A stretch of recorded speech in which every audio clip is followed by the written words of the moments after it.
नमस्कार दोस्तों, मैं हूं राजेश कुमार और आप देख रहे हैं लोकवाणी सीतामढ़ी बिहार। दोस्तों, हमारे साथ फ्रेम में बाजपेटी विधानसभा क्षेत्र से वर्तमान विधायक माननीय मुकेश कुमार यादव जी है। उनसे मैं चर्चा करूंगा क्योंकि बाजपेटी विधानसभा क्षेत्र जो है काफी चर्चा का विषय रहा टिकट बंटवारे को लेकर के। सर, सबसे पहले इसका अनुभव बता दीजिए जो आपको प्यार करते हैं। देखिए, मैं अपने बाजपेटी विधानसभा क्षेत्र के सभी मतदाताओं को मेरा सादर प्रणाम। जिन्होंने मुझ जैसा कार्यकर्ता को विधानसभा में भेजने का काम किया, मैं उन सब का आभारी हूं। खास करके मैं अपने नेता आदरणीय लालू प्रसाद यादव जी, अपने नेता आदरणीय तेजस्वी प्रसाद यादव जी का विशेष आभार प्रकट करता हूं कि एक अदना सा कार्यकर्ता को उन्होंने 2020 के चुनाव में विधानसभा भेजने का काम किया। उसी को देखते हुए इस चुनाव में जो परिस्थितियां आई 25 में, तो मुझे लगा कि मुझे टिकट नहीं देकर कई दूसरे लोगों को भी प्रत्याशी बनाया जा सकता है। तो मेरी ईमान कभी झुका नहीं। हमारी ईमानदारी से अपने नेता तेजस्वी प्रसाद यादव जी के प्रति, अपने नेता आदरणीय लालू प्रसाद यादव जी के प्रति हमेशा प्रतिबद्ध हूँ कि उनके द्वारा जो डिसीजन होगा उसको हम निश्चित रूप से पालन करने का काम करेंगे। कहीं भी हम पार्टी के और नेता के मान सम्मान को झुकने नहीं देंगे। तो मैंने लाइव से भी बोला, नेता जिसको प्रत्याशी बनाए उसको हम तन मन धन से मदद करेंगे। निश्चित रूप से उसको हम तन मन धन से, कोई भी प्रत्याशी रहते हम मदद करते। कल माननीय तेजस्वी यादव जी जो है लाइव आए अपने फेसबुक पेज पे और बता रहे थे कि नीतीश कुमार जी लगातार उनकी योजनाओं को कॉपी कर रहे हैं और उन्होंने बता भी दिया कि ये जो मैं योजना लेकर आ रहा हूँ हो सकता है कि जो है इनका भी कॉपी कर लिया जाए। उन्होंने कहा, बहुत बड़ी उन्होंने घोषणा की कि जितने भी जीविका दीदी है जो कि समूह से जुड़ी हुई है और जो महिलाएं जो समूह से लोन ली है और रोजगार करती है, उनका 2 वर्ष का ब्याज हम माफ करेंगे और अगला अगर किस्त उनको मिलता है तो 2 वर्षों तक कोई ब्याज नहीं लगेगा। और दूसरी बात, जो भी जीविका में सीएम पद पे है उनको जो है हम 30,000 रुपए महीने की सैलरी देंगे। सर, इसको आप किस प्रकार से देख रहे हैं? निश्चित रूप से तेजस्वी प्रसाद यादव जी जो कहते हैं वो करके दिखलाते हैं। जो वादा 2020 के चुनाव में उन्होंने किया, उस सभी वादों को उन्होंने 17 महीने के कार्यकाल में लागू करवाने का काम किया। चाहे वो 10 लाख नौकरी की बात हो तो उसमें 5.5 लाख युवाओं को सरकारी नौकरी दिलवाने का काम किया। टोला सेवक हो, तालीम मरकज हो, आशा दीदी हो, टीचर शिक्षक लोग हो, शिक्षक के राजकर्मी के दर्जा दिलवाने की बात हो, सब में तेजस्वी प्रसाद यादव जी जब मौका मिला तो उन्होंने करवाने का काम किया। विकास मित्र का मानदेय में वृद्धि करवाने का काम किया। रसोईया दीदी है उसके मानदेय में वृद्धि करवाने का काम किया। तो तेजस्वी प्रसाद यादव जी जो कहते हैं वो करके दिखलाते हैं। निश्चित रूप से हमारे नेता कहे हैं कि हमारी सरकार बनेगी तो जीविका दीदी को हम मानदेय देंगे, निश्चित रूप से दिया जाएगा। इतना ही नहीं, जन वितरण प्रणाली के विक्रेता को भी मानदेय निर्धारित किया जाएगा। सभी जन वितरण प्रणाली के विक्रेता को मानदेय निर्धारित किया जाएगा।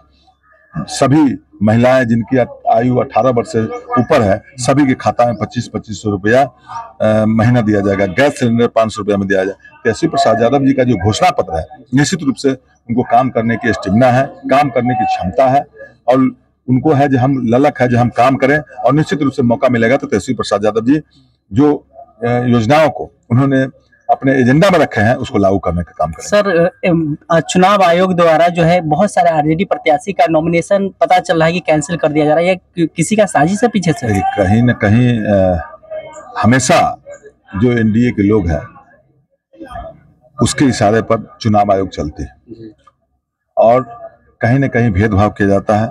लेकिन हम सभी आपके माध्यम से भी सभी लोग से कहना चाहते हैं, खास करके जनताओं से कहना चाहते हैं, आप ऐसे जनप्रतिनिधि चुने, ऐसा सरकार बनाए जो जनता की सरकार हो। ऐसा सरकार न बनाए जो अफसर की सरकार है। आज जो है अंग्रेज के जमाने में जो हम लोग सुने हुए, हम देखे नहीं हुए हैं, लेकिन हम लोग के जो पूर्वज कहते हैं सुने हुए हैं, अंग्रेज की सरकार जो थी उससे भी बदतर अभी सरकार है।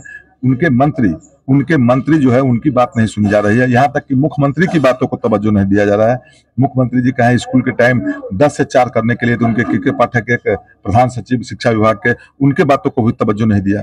लोकतंत्र में जनता के चुने हुए जनप्रतिनिधि के डिसाइडिंग पावर है और इम्प्लीमेंट करवाने का पावर अधिकारियों को है। लेकिन इस सरकार में लोकतंत्र को खत्म कर दिया गया है। जनता के चुने हुए जनप्रतिनिधि हो या जनता हो, उनकी आवाज को कोई नहीं सुना रहा है। बगैर घूस के चाहे ब्लॉक चल जाइए, अंचल चल जाइए, थाना चल जाइए, अनुमंडल चल जाइए, जिला चल जाइए, बगैर घूस के किसी का चाहे राजस्व विभाग में चल जाइए, बगैर घूस के कोई काम नहीं होता है। इसलिए 25 में निश्चित रूप से तेजस्वी प्रसाद यादव जी के नेतृत्व में सरकार बनेगी, और तेजस्वी प्रसाद यादव जी के नेतृत्व में बनेगी तो कमाई, दवाई, पढ़ाई, सिंचाई और कार्रवाई वाली सरकार मिलेगी। बेरोजगारी दूर होगी। निश्चित रूप से युवाओं को सरकारी नौकरी की बात, बिहार में तेजस्वी प्रसाद यादव जी पहले नेता है जो किए, अब प्रत्येक राज्य में या देश में जो नेता है रोजगार की बात और नौकरी की बात हमारे नेता का कॉपी कर रहे हैं। बिहार में खास करके हमारे नेता जो योजनाओं को अपने इम्प्लीमेंट, चाहे वृद्धावस्था पेंशन की बात हो, बिजली 200 यूनिट फ्री की बात हो, सब में तेजस्वी प्रसाद यादव जी के आइडियोलॉजी के, उनके आइकॉन को, उनके आइडियोलॉजी को अपनाया गया है। इसलिए हम सभी लोग से आपके माध्यम से कहना चाहते हैं, एक बार 20 साल आप देखे हैं घिसे पिटे सरकार को, एक बार तेजस्वी प्रसाद यादव जी को मौका दीजिए, निश्चित रूप से बिहार में बदलाव होगा। 5 साल बाजपट्टी, अगले 5 साल बाजपट्टी विधानसभा के लिए क्या कुछ सपना सर आपने देखा कि इस काम को हमको हर हाल में कर देना? देखिए, बाजपट्टी ने की जनता, महान जनताओं ने जिस उम्मीद और विश्वास से मुझ पर भरोसा जताया, ईमानदारी से उनके दुख सुख में हम हमेशा क्षेत्र में रहे। जो काम की बात है तो हम सबसे ज्यादा सड़क, पुल, पुलिया, कब्रिस्तान की घेराबंदी हो, मंदिर की चारदीवारी हो, हम करवाने के काम किए, चाहे अस्पताल का निर्माण हो। जो बचे हुए काम है निश्चित रूप से जनता मौका देगी तो निश्चित रूप से उस बचे हुए काम को मैं प्राथमिकता के आधार पर हम करेंगे। और मेरा खास करके डिग्री कॉलेज के लिए मेरा प्राथमिकता रहेगा जो मेरे विधानसभा क्षेत्र में एक डिग्री कॉलेज हो। स्टेडियम का मांग लगातार युवा लोग कर रहे हैं। पहले से मेरे विधानसभा क्षेत्र में 3 ब्लॉक है, बाजपट्टी प्रखंड, नानपुर प्रखंड और बोखरा प्रखंड। नानपुर प्रखंड में पहले स्टेडियम का निर्माण हो चुका है। बाजपट्टी और बोखरा में भी हम लोग के नेता तेजस्वी प्रसाद यादव जी समय गठबंधन में थे, उस समय जितेंद्र राय जी जो उस विभाग के मंत्री थे, उस समय दोनों जगह स्टेडियम पास हो गया। जमीन अधिग्रहण नहीं हुआ, जमीन नहीं हुआ, इसके चलते नहीं बना। निश्चित रूप से स्टेडियम का भी निर्माण किया। बाजपट्टी टावर चौक से बाजपट्टी बाजार जाने वाली सड़क है, वहाँ पर एक पुल है सर, काफी ज्यादा डिमांड है। यह सवाल पूछिएगा विधायक जी से। आप अब देखे होइएगा, उसको हम सबसे पहले अभी पास हो गया, उसका टेंडर भी हो चुका है। हम लाइव आके सब कागज पत्र लेके दिए थे। एक ही पुल नहीं, मदन बाजार की पुल और बाबा पुल, 2 पुल पास हो गया है। दोनों का टेंडर भी हो गया हो चुका है।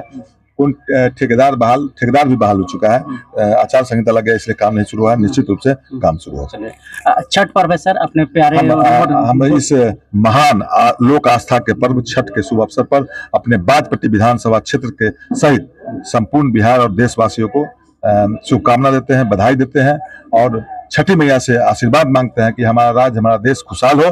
और छठी मैया से ये भी आशीर्वाद मांगते हैं कि छठी मैया हमारे नेता को शक्ति दे ताकि तेजस्वी प्रसाद यादव जी बिहार के मुख्यमंत्री बने, नौजवानों को नौकरी मिले।